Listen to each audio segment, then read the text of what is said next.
Savar. Aloha Big Island, I'm Yi Savar reporting Big Island Weekly's news for the week of April 7th. The 47th annual Merrie Monarch Festival is in full swing this week. Don't miss a chance to grab a commemorative Big Island Weekly souvenir issue available at more than 200 locations island-wide. Our coverage this week is all about hula. Every year, a crowd gathers at the Edith Kanakaole Multipurpose Stadium to watch Ho'ike Night, which kicks off the Merrie Monarch Festival. Hilo's own Halau o Kekuhi honored that tradition by performing again this year. They danced a series of dances they called the Kamehamehas. Read more about this performance in this week's Big Island Weekly.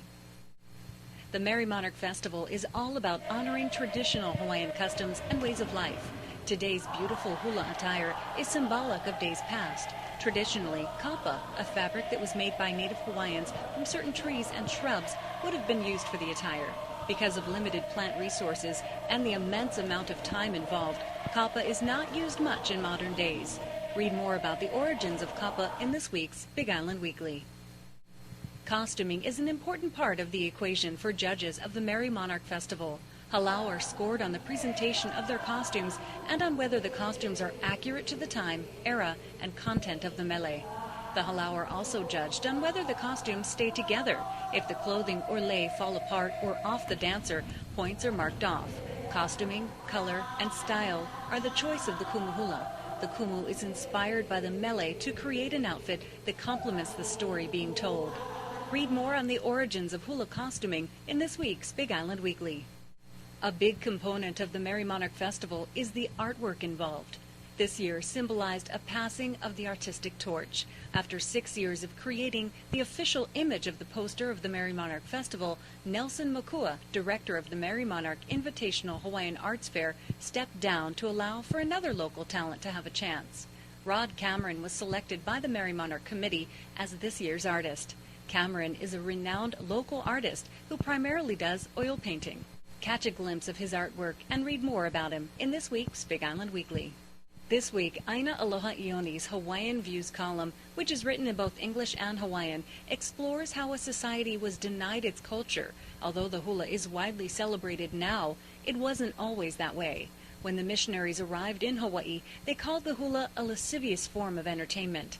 In 1859, licensing for hula performances was required, and a $500 fine or 6-month prison term was instituted for violators. For 70 years, the Hawaiian language and hula were not allowed to be spoken or performed. Many traditional hula, oli, and customs were lost. Many of our kupuna remember being slapped for speaking Hawaiian in schools and hiding in basements to dance hula. To learn more about the Hawaiian Renaissance, read Aina Aloha's column in this week's Big Island Weekly.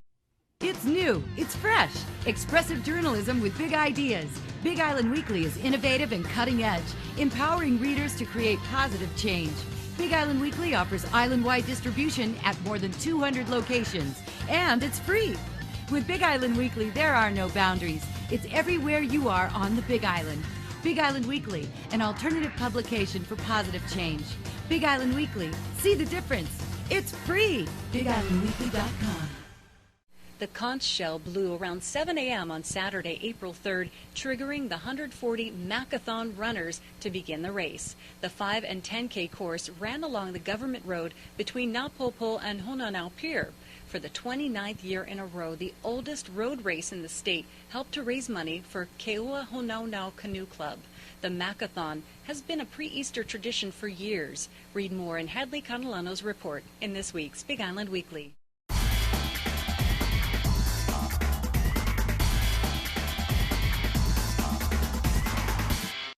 The Merrie Monarch Invitational Hawaiian Arts Fair at the Afukchinen Civic Auditorium boasts about 135 vendors.